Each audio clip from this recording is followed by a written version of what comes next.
Ողջույն սիրելի հեռուստադիտողներ, ձեզ հետ Ռադար զրույց հաղորդաշարն է։ Այսօրվա մեր հյուրը նժար սահմանադրական շարժման համահիմնադիր Նինա Կարապետյանցն է։ Ողջույն Տիկին Կարապետյանց, շնորհակալ եմ շատ մեր հրավերը ընդունելու համար։ Ես եմ շնորհակալ հրավերի համար։ Տիկին Կարապետյանց, արդեն հստակ է ինչպես է նժար սահմանադրական միավորումը մասնակցելու խորհրդարանական ընտրություններին։ Մենք դեռ շարունակում ենք բանակցությունները ֆորմատի, մասնակցության ֆորմատի տեսանկյունից, որովհետև մենք ի սկզբանե հայտարարել ենք, որ մենք նոր կուսակցություն, հերթական կուսակցություն չենք ուզում լինենք, որ մեր նպատակը վերկուսակցական է, մեր նպատակը համակարգային փոփոխություն բերելն է եւ էլիտաները ձևավորելը եւ մնացած բոլոր կետերը մեզ մոտ այսպես վերկուսակցական են, դա մի կուսակցության անելու աշխատանք չի։ Եվ հետեւաբար այն տրամաբանությունը, որով մենք առաջնորդվել ենք, հայտարարել ենք սկզբից, շարունակում ենք հավատարիմ մնալ եւ մինչեւ հիմա շարունակում ենք ունենալ հանդիպումներ շատ անսպասելի գուցե ֆորմատներով մեզ համար, գուցե տարիներ առաջ այդ հանդիպումները, այդ բնույթի, այդ մարդկանց, այդ թիմերի հետ հանդիպում անհնարին կթվար, բայց իրավիճակը պարտավորեցնում է մաքսիմալ զգաց, գոն, գիտակցված, պրագմատիկ հաշվարկ անել, թե ինչա պետք անել այս վիճակից երկիրը առաջին հերթին կասեցնելու այս անկումը, երկրորդ հերթին իրավիճակը փոխելու, որովհետև մենք մի անգամ այդ process-ը անցել ենք, Քայլ Արամերժի Սերժին ու ոչ մի բան, ու թերևս ոչ թե ոչ մի բան, այլ շատ ավելի վատ իրավիճակ։ Հետևաբար հիմա պետք է հասկանալ Քայլ Արամերժի Նիկոլին, զուտ տեխնիկապես Նիկոլ հեռացնելը մեզ համար ինքնանպատակ լինել չի կարող։ Նիկոլ Փաշինյանը այսպես թե այնպես պիտի հեռանա, դա քննարկման ենթակա չի, բայց մյուս կողմից էլ պիտի լինի առաջարկ, որի պայմաններում այլևս երբեք, բառացիորեն երբեք միանձնյա կառավարման եւ անպատասխանատու քաղաքականություն վարելու հնարավորություն որևէ մեկը չի ունենալու։ Սա էր մեր առաջարկը եւ մենք գնում ենք մեր առաջարկի մեր նպատակի հետևից։ Իսկ վերջնական է, որ դուք եք լինելու վարչապետի տեխնացում։ Թիմը առաջադրել է շատ པարզ տրամաբանությամբ, հա, մարդ, որը որևէ կուսակցական պատկանելություն երբևիցե չի ունեցել, մարդ, որը երկար տարիներ փորձել է ոչ թե փորձել, այլ աշխատել է բոլորի հետ ու կապ չի ունեցել, թե ում իրավունքն է խախտված եղել, այսինքն մարդ, որը վստահելի կլինի բոլոր թիմերի համար եւ ամոթ չի լինի ասել, որ սա մեր վարչապետի տեխնացուն է, որովհետեւ գիտեք առաջարկներ են արվում, որոնք մեղմ ասած չեն կարող ընկալելի եւ ընդունելի լինել շատերի համար։ Եվ խոսքը միայն ընտրություններով վարչապետի տեխնացու լինելու մասին չի, այլ process-ներ կան նաեւ, որտեղ մեղմ ասած, շատ մեղմ ասած միանշանակ մարդկանց տեխնացուներ չեն առաջադրվում եւ հետեւաբար այդ process-ները նաեւ տապալում են զուգահեռ ընթացող process-ները, որոնք մեզ պիտի օգնեին աջակցեին իրավիճակը շտկելու, այս անկումը կասեցնելու, մեզ ուղղակի հնարավորություն չեն տալի։ Այնպես չի, որ ես այսպես խելագարված անպայման ուզում եմ վարչապետ դառնալ, որովհետև այս իրավիճակում նման պատասխանատվություն ստանցնելը դա, գիտեք, ինչ որ խելահեղ ինչ-որ վիճակի մասին է խոսքը գնում։ Սա հերթական ընտրությունները չեն, որից հետո հերթական ծրագրերն ու պրոյեկտները պիտի իրականացվեն։ Սա այն ծայրահեղ իրավիճակն է, որտեղ յուրաքանչյուր մարդ պիտի իր պատասխանատվության զգացումը զգա։ Եթե հասկանա, եթե իսկապես մարդիկ ցավում են իրենց պետության համար, պիտի ներդնեն իրենց ունեցած ամենամեծ այսպես կարողությունը, հնարավորությունը իրավիճակը շտկելու։ Իմ ասում հետ գցած ամենամեծ այսպես կարողությունը դա իմ բարի համբավն ու անցած ճանապարհն է։ Ուրիշ մեծ կարողություններ ես չունեմ, չեմ կարող ներդնել այս պայքարի մեջ, եւ հետեւաբար ես այո զոհասեղանին պատրաստ եմ դնել իմ անցած ճանապարհը ու չնայել ոչ մի դժվարությունների, խոչընդոտների, այդ վիրավորանքների, այդ անհաշվելի թվով այդ պրովոկացիաների, այդ ամեն ինչին, որպեսզի հասնենք բոլորս միասին կարողանանք հասնենք մեր երազած Հայաստան ունենալուն եւ առհասարակ այս իրավիճակում առհասարակ Հայաստան ունենալու հարցի։ Արդեն որպես կուսակցություն հասցրել եք գրանցվել, թե ոչ։ Չէ, մենք սկզբունքորեն չենք էլ գրանցվելու։ Մեզ կուսակցություն պետք չի։ Մենք սա է հենց հիմնական ֆիշկան մեր, որ մենք խոսում ենք այլ կուսակցությունների հետ միավորվելու նպատակով։ Մենք առաջարկում ենք բոլորին գալ գաղափարի շուրջ համաձայնության, միասնական մի թևով հանդես գալ, եւ այդ թևը պարտադիր չի, որ դա լինի հենց ընտրություններին միայն մասնակցությունը, դա կարա լինի նախընտրական որոշակի միավորումներ, դա կարող լինեն հետընտրական, այսինքն տարբեր ֆորմատներ են լինելու։ Այսինքն գնալու եք դաշինքային լուծումների։ Այո, այդ տրամաբանության մեջ դաշինքային լուծումները կարևոր են կարծում եմ, բայց այդ դաշինքի ֆորմատն էլ հիմա ստանդարտ վիճակ չի։ Հասկանում եք, օրինակ, տեսած կլինեք հաստատ, որ տարբեր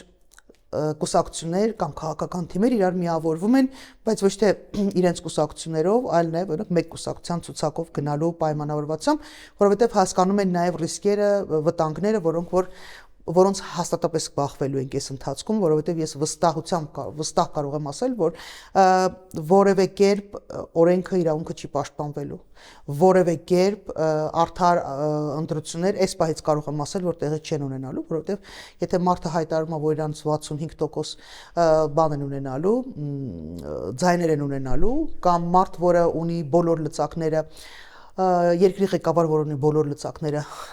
ճնշելու մարդկանց խաղից հանելու, այդ քրեական գործերը, Facebook-ում ստատուս գրելով մարդկանց ձերբակալել, կալանավորելը, քրեական գործեր հարուցել, չհարուցելը, յուրայինների նկատմամբ ընդհանրապես ոչ մի գործողություն չտեսնելը, սա հուշում է, որ արդար ընտրություններ լինել չեն կարող։ Սա Նիկոլ Փաշինյանի այդ էգզիստենցիալ, մենք երկու էգզիստենցիալ խնդիր ունենք։ Մի կողմից Նիկոլ Փաշինյանը իր անձնական էգզիստենցիալ խնդիրը ունի, ինքը պիտի վերարտադրվի, որ ինքը իր անվտանգությունը ապահովի, որտեղ ինչ որ ինքը արել է պետության հետ, դա ներման, բեկման ենթակա չի, դա պիտի պատասխանատվության ենթարկվի,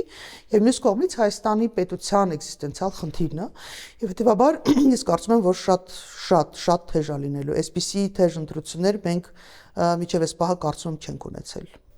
Իսկ ում հետ եք պատրաստվում դաշինքային լուծումների գնալ։ Մենք խոսում ենք բոլորի հետ, շատ մեծ թվով մարդկանց հետ, ինչպես սկզբում ասեցի,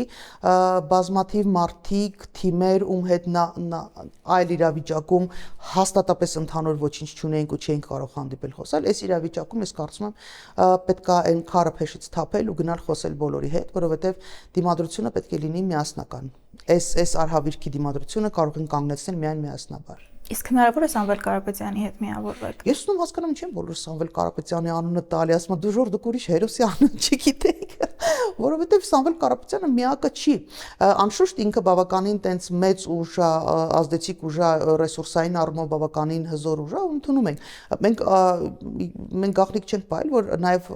նախկինում հանդիպել ենք եւ մոտակա ժամանակ գուցե առիթ կլինի նորից հանդիպելու։ Սամվել Կարապետյանը միակ հերոսը չի այս ֆիլմի, որի հետ մենք հանդիպել ենք եւ շարունակում ենք հանդիպել եւ հանդիպելու ենք մինչեւ վերջի հնարավոր պահը առավելագույն մեծ դաշինք ասելով ընդհանուր ճակատ ձևավորելու տեսանկյունից, որովհետեւ պարտադիր չի, որ թիմերը մի դաշինքով գնան, այսինքն, հա, ընտրությունների մենք կարող ենք գնալ առանձին, բայց նախընտրական փուլում միասնական ճակատ ունենալը, հա, այդ խախտումներին արձագանքելու միասնական ճակատ ունենալը, ապօրինություններին հետապնդումներին միասնական ճակատով հանդես գալը, ես կարծում եմ դա շատ ողջամիտ է եւ այնտեղ արդեն կապ չունի, ում իրավունքները կխախտվեն, սիրում ենք մենք այդ մարդկանց, թե չենք սիրում, որովհետեւ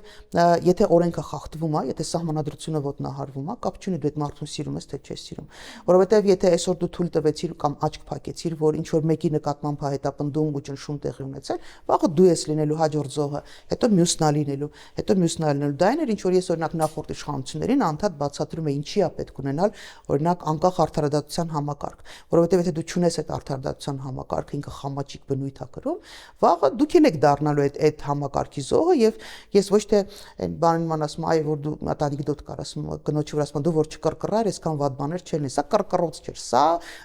պարզ անալիտիկ վերլուծություն էր, որին չհասկանալը ուղղակի անպատասխանատու վարքագիծ էր կամ վստահ են որ հավերժ են լինելու իշխանության ու դա իրանց չի հասնելու այդ չաբուջն ու մեղը իրանց չի հասնելու կամ չգիտեմ չեն կարողացել վերլուծել հիմա մենք բոլորս այդ թվում նաև ոչ միայն առանձին անհատների մասին է խոսքը առանձին խմբերի թիմերի մասին է խոսքը առհասարակ մեր անվտանգությունը մեր լայն իմաստով անվտանգությունը հիմա խարխլված է որովհետև այդ արդարադատության համակարգը չի գալի չի բռնում այն պաշտոնյաների ձեռքերը ովքեր ակնհայտ հակաիրավական հակապետական հակահայկական պրոյեկտներ ու գործողություններ են իրականացնում ու դա շատ լուրջ խնդիր է ես կարծում եմ Իսկ Սամվել Կարապետյանի թիմի մասնակցությունը դուք անձամբ ինչպես եք գնահատում հաշվի առնելով որ նրանց ցուցակի առաջին համարը Նարեկ Կարապետյանն է բայց վարչապետի տեխնացուն Սամվել Կարապետյանը հանուն նրա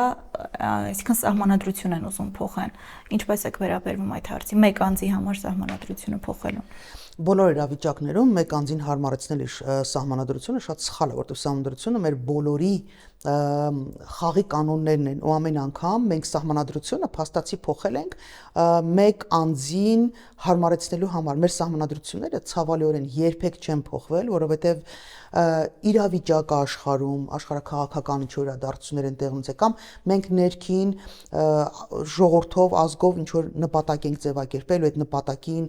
հասնելու համար ինչ որ գործիքակազմա պետք եղել փոփոխել, չէ, այտենց չի եղել։ Ամեն մեկը ով եկել է սահմանադրություն առաջարկելու, սահմանության մեջ փոփոխություն անելու, դա արել է, որովհետև իրան այդ պահին տենց հարմար է եղել։ Շատ ցավալի է իհարկե, որ այդ ճանապարհն են ընտրել, բայց դե ասում եմ ժամանակը ցույց կտա։ Դրա համար շատ մեծ ռեսուրս է պետք։ Դրա համար 2/3-ը այն ինչ որ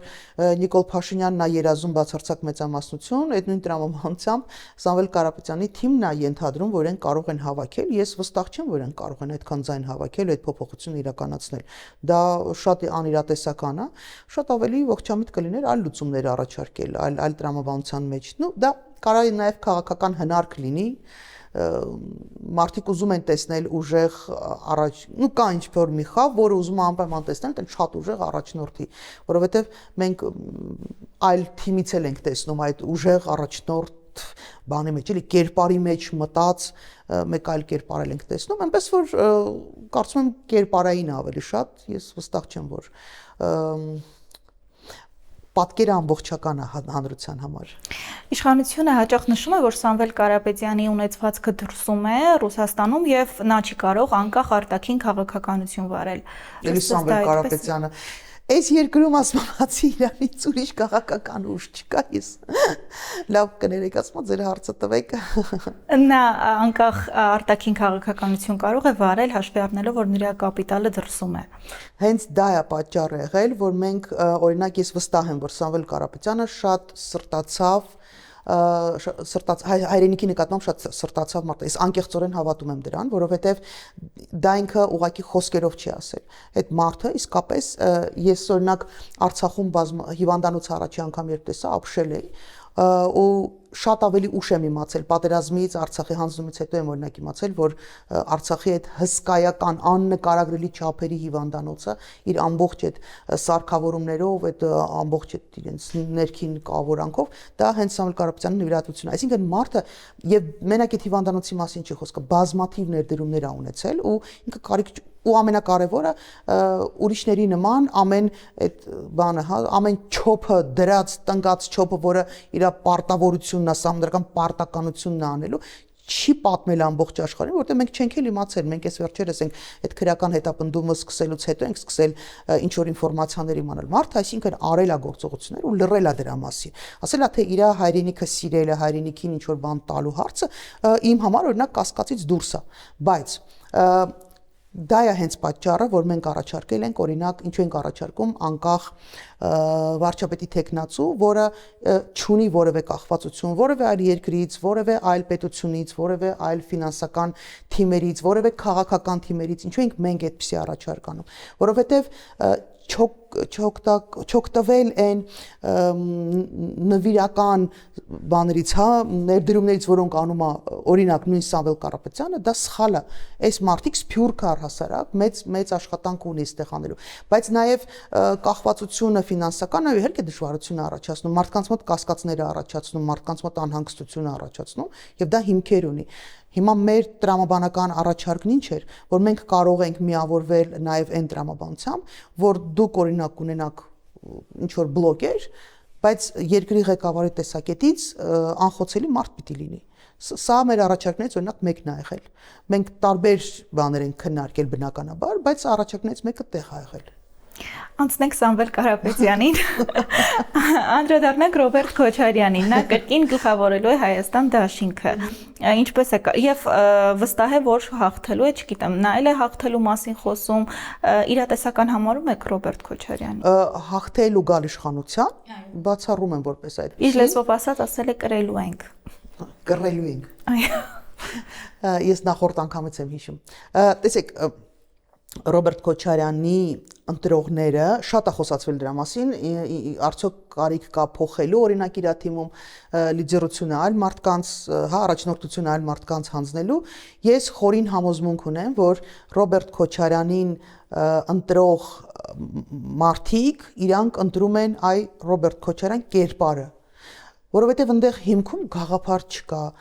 չգիտեմ, երկար տարիների կուսակցական պրոյեկտ չկա, թողներ են ինձ դաշնակցականները, իրանք իհարկե շատ հին կուսակցություն են, բայց հենց կոնկրետ Ռոբերտ Քոչարյանի պրոյեկտի մեջ, որպես այդպեսին, չգիտեմ, էլի գաղափարախոսություն չկա, այնտեղ պրոստը ասում եմ մենք ենք Ռուսաստանն է, տենց ավելի խոր հարաբերություններ եւ մարդիկ ընտրում են կոնկրետ Ռոբերտ Քոչարյան։ Ես կարծում եմ, որ նրանք հենց այդ հաշվարկով էլ որոշել են, որ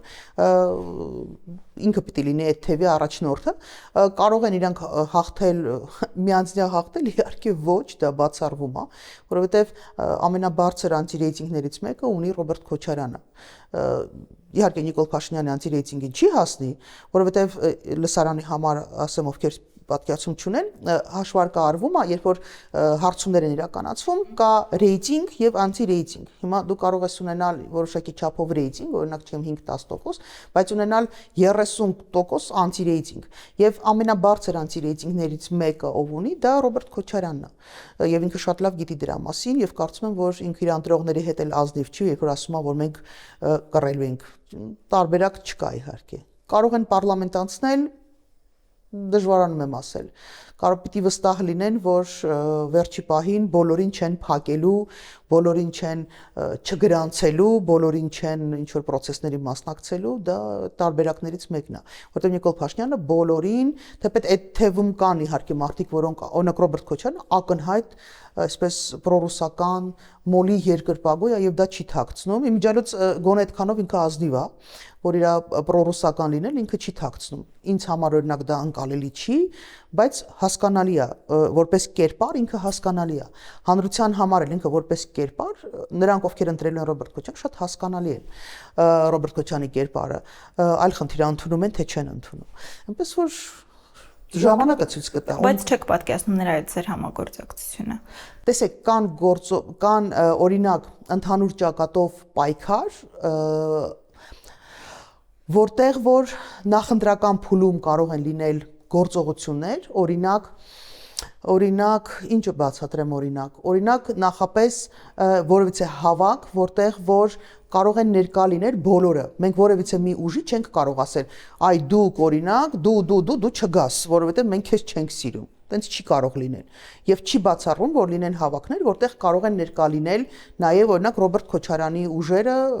կամ համախոհներն ու թիմակիցները։ Բայց մի թիմով իր հետ ինչ որտեղ գնալը հնարավոր չի, որտեղ նախ հնարավոր չի, բ որովհետև իրենք արդեն հայտարարել են, իրենց թիմը հրապարակել են, մենք այդ թիմում արդեն պարզա որ չկանք։ Իսկ ձեր քաղաքական վերաբերմունքը ինչպիսին է Սերժ Սարգսյանի թիմի նկատմամբ։ Հաշվի առնելով, որ նա վերջերս քիչ է խոսում, մասնակցության մասին դեռ չեն շտապում իրենց թիմի մասնակցության մասին հայտնել։ Դե եթե չեն մասնակցելու, ես կարծում եմ առայժմ գոնե մինչև այս պահը չեն հայտարարել, որ որևէ ֆորմատով մասնակցելու են, կարծում քննարկելն էլ ավելորդ կլինի, որովհետև եթե չեն մասնակցում, դե հիմա նույն տրամաբանությամբ կարող են օրինակ նա ուրիշ կուսակցության անուն չտամ, չնեղանան հանգարց, կամ լավ Արտաշես Գեղամյանի մասնակցում են օրինակ բանի իր կուսակցության անունը չեմ էլ հիշում, այդ կուսակցության մասին քննարկենք, մարդիկ չեն մասնակցում։ Ըստ վախենում են նախատեսված շեմը չհաղթահարելուց։ Չեմ կարող ասել, բայց որ իրենք շատ մտածված հաշվարկ կանեն, ողջամիտ հաշվարկ կանեն, հա, իրենց ուժերը չափելով կարող են առաջնորդվել, այդտեղ կարծում եմ Սերժ Սարգսյանը հաշվել գիտի ի վիճակի է adekvat գնահատելու եւ մասնակցությունն էլ գուցե այլ տրամաբանության մեջ լինի։ Օրինակ ակնհայտ է, չէ, որ Ռոբերտ Քոչարյանի ֆոնին Նիկոլ Փաշինյանի վերարտադրվելու շանսը նախորդ անգամ շատ մեծ էր, առհասարակ նախկինների ֆոնին Նիկոլ Փաշինյանի վերարտադրվելու շանսը շատ մեծ էր եւ շատերն են խոսում դրա մասին, որ ճիշտ կլինի, որ առաջի դեմքերով չմասնակցեն, որովհետեւ այդ անտագոնիզմի ֆոնին, երբ որ ասում են, բա ուզում եք, որ այս մարդիկ գան իշխանության, իրենք ուղղակի չեն մասնակցում։ Հիմա այդ տրամաբանության մեջ ես կարծում եմ, օրինակ Ռոբերտ Քոչարյանի մասնակցությունը Նիկոլ Փաշինյանի ձայները որոշակի չափով կավելացնի։ Ռոբերտ Քոչարյանի հայտարարությունները, որ իրան գալու են կրելու, այո, որոշակի չափով Նիկոլ Փաշինյանին ձայն տվողների թիվը կավելացնի։ Ցավոք, բայց կավելացնի։ Ես չգիտեմ մտածված են անում այդպես թե չէ, բայց կավելացնի։ Հիմա գուցե Սերժ Սարգսյանը չի մասնակցում, որպեսզի ուղիղ չեն մասնակցում, որպեսզի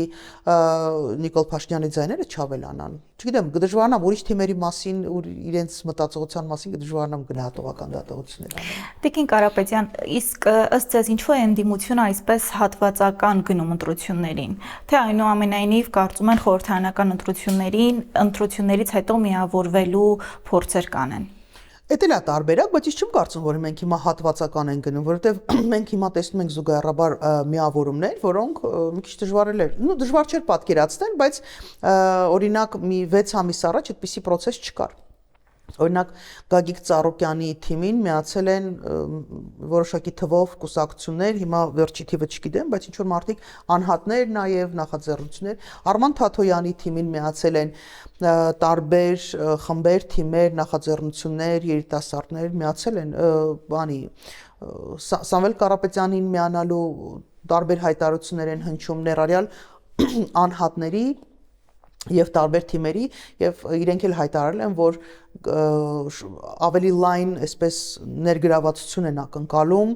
եւ պատրաստվում են այդ process-ով առաջնորդվել, հա, այնպես որ ոչ մի արտարոց բան չկա, ես կարծում եմ շատ քիչ ժամանակ կա երկե միջև ընտրությունները, բայց չի նաեւ ինչ որ թիմեր կան, որոնք հայտարարել են օրինակ որ չեն մասնակցելու ընտրություններ, այսինքն զտվում է,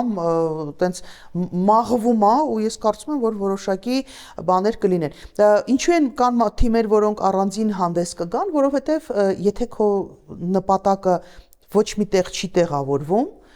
ուրեմն դու պիտի առանձին բան անես։ Իհարկե այդտեղ կարող են մեղադրել, որ դու ձայներս փոշիացնելու, բայց քո նպատակ քեզ ընտրող հանրությունը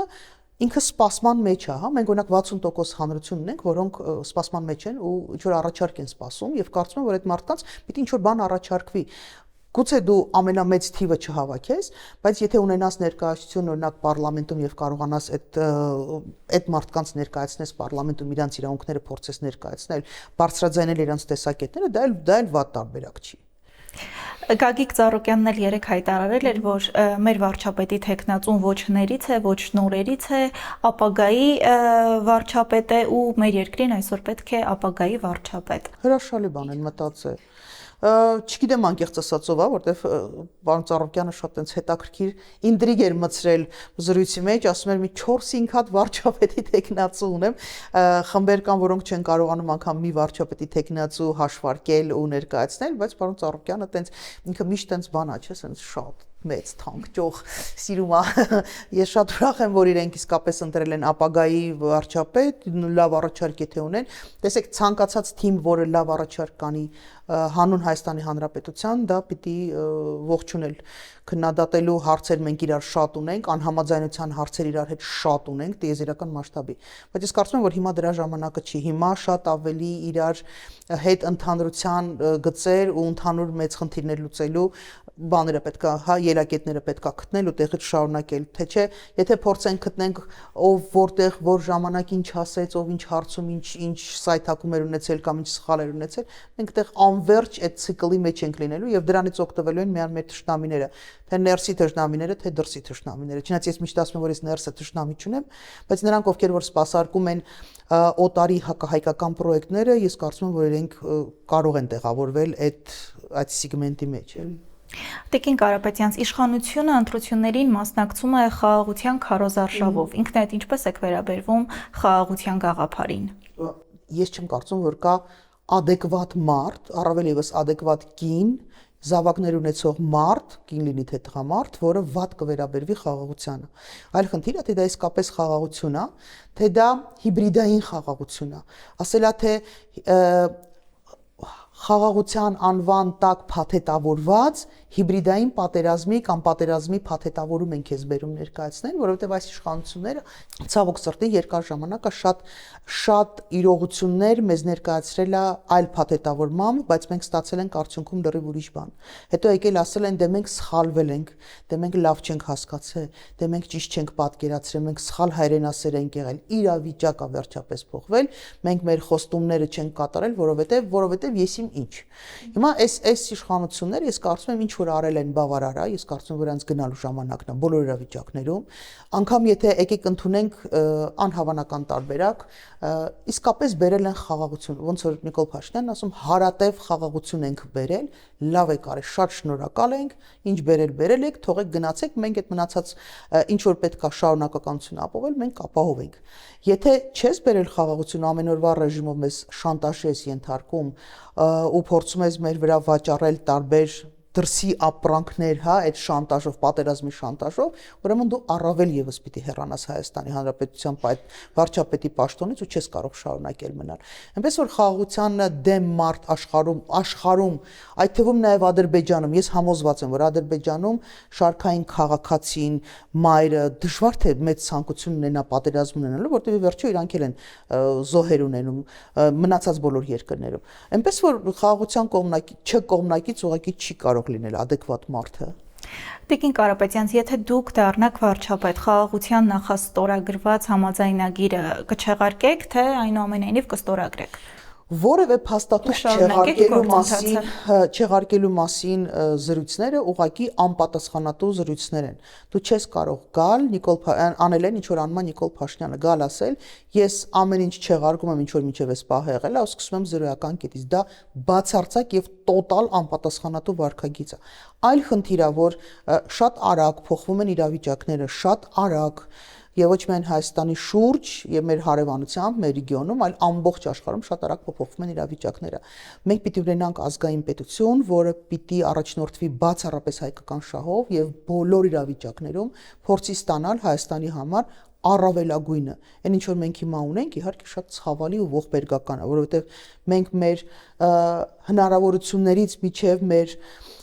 իրավունքներ բոլորը պատրաստ է այս իշխանությունը զիջել։ Այդ իրավունքները ուղղակի տենց ձևական իրավունքներ չեն։ Դրանք բանակցության սեղանի վրա դրվող խաղաքարտեր են։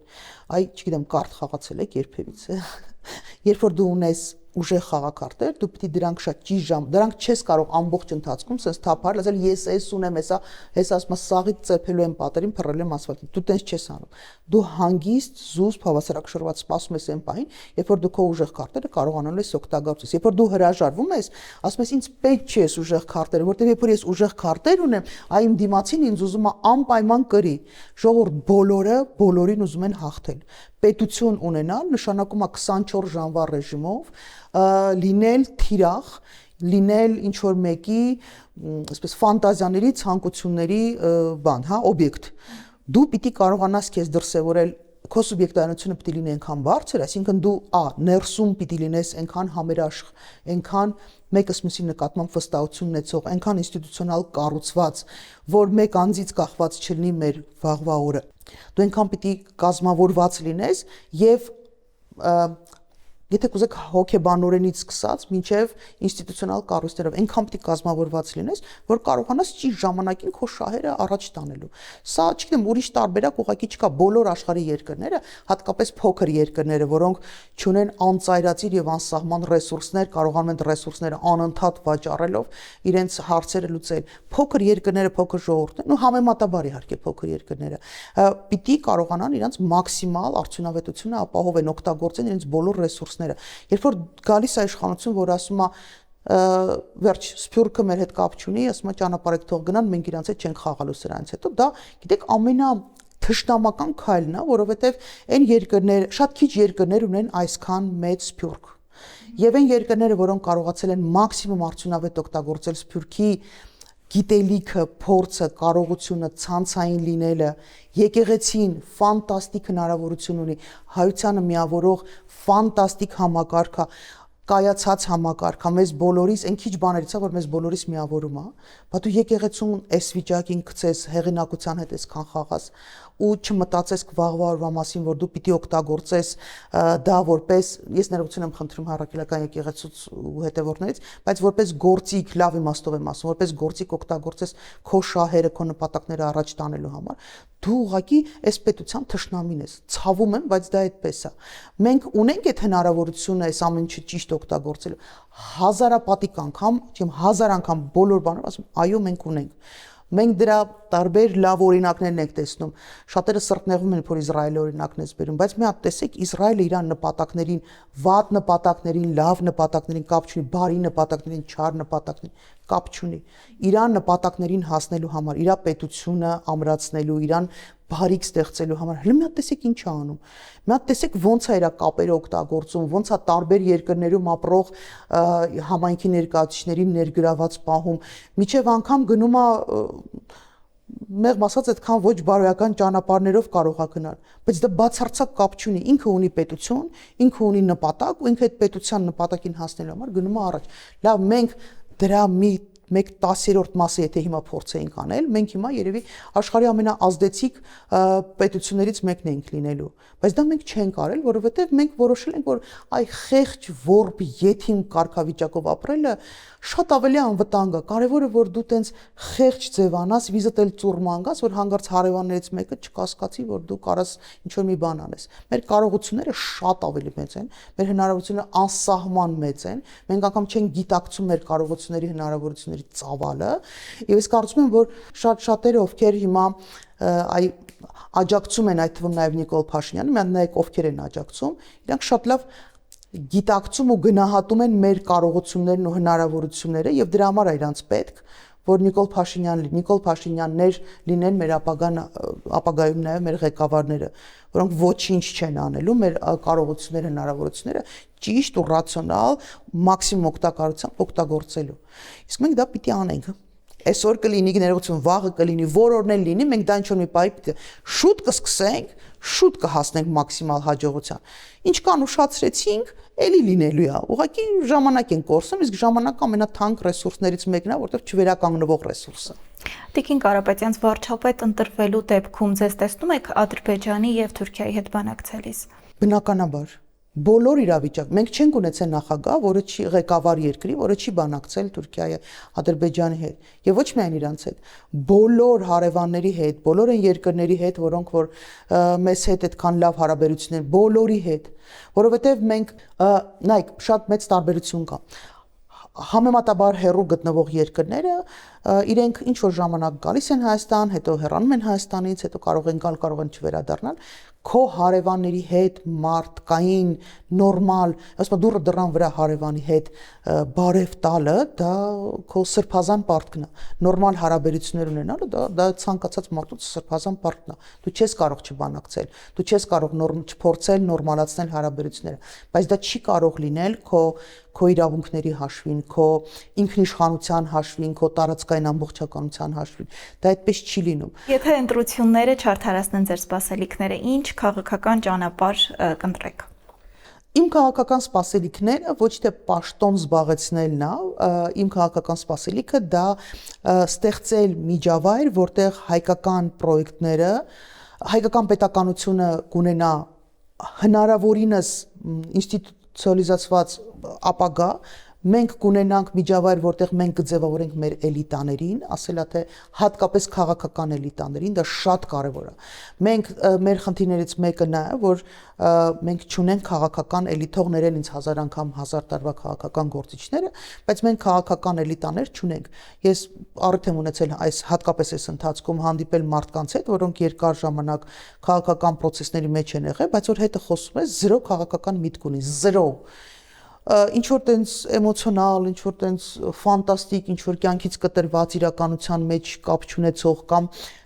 փոքր, այսենց փոքր այսքան շրջանակներում մտածողություն ունեցող, մենք պիտի ձևավորենք քաղաքական էլիտաներ, որոնք պիտի կարողանան մտածել, կարողություններ ստեղծեն լայն մտածելու, պատկերը լայն տեսնելու եւ բոլոր գործիքակազմ հնարավորություններ տեսնելու, բայց իրենց հիմքում այն հիմք արմատները պիտի լինեն ազգային։ Մարդիկ պիտի հասկանան, որ իրենց գործունեությունը պիտի նվիրված լինի հայությանը, հայկական պետականությանը, ամենևին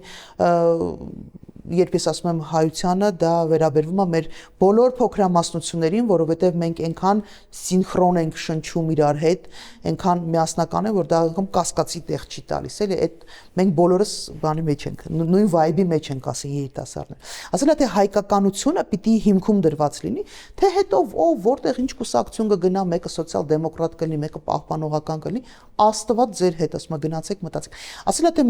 իմ սպասելիքը նրա մեջ է, որ մենք պիտի ստեղծենք հիմքեր դնենք ամուր պետականություն ունենալու համար, առողջ եւ կարողունակ պետականություն ունենալու համար։ Թե չէ ես այլ սպասելիքներ չունեմ, իսկ ինչով եմ զբաղվելու եմ Հայաստանի համար որևիցե հարցում ավելի օգտակար լինելու, առավելագույնս կարողությունները, գիտելիքը, փորձը ներդնելու որևիցե ոլորտում, որտեղ չի բացառում նաեւ որ հենց շարունակեմ քաղաքականությամբ զբաղվելը, թեպետ ես մի երկար ժամանակ դիմադրել եմ այդ process-ի մեջ մտնելը, բայց նաեւ սերնդափոխություն պիտի լինի, նաեւ նոր մարդկանց ներգրավումը, որտեղ ամեն անգամ երբ ասում են, մենք չենք ուզում մտնել քաղաքականության մեջ, այդ դաշտը մնում է դատարկ, ազատ, ու տեղ գալիս են, ասում ով պատահի, իսկ ով պատահի չպիտի լինի քաղաքականության մեջ։ Քաղաքականության մեջ պիտի լինեն մարդիկ, ովքեր ունեն բավարար գիտելիք, փորձ, կրթություն եւ հայկականություն, այս պետությունը ազգային պետություն կայացնելու տեսակետից։ Շնորհակալ եմ շատ Տիկին Կարապետյան հարցազրույցի համար։ Այսօրվա համար այսքանը, իսկ ես հիշեցնեմ, որ մեր հյուրն էր Նժար սահմանադրական շարժման համահիմնադիր Նինա Կարապետյանցը։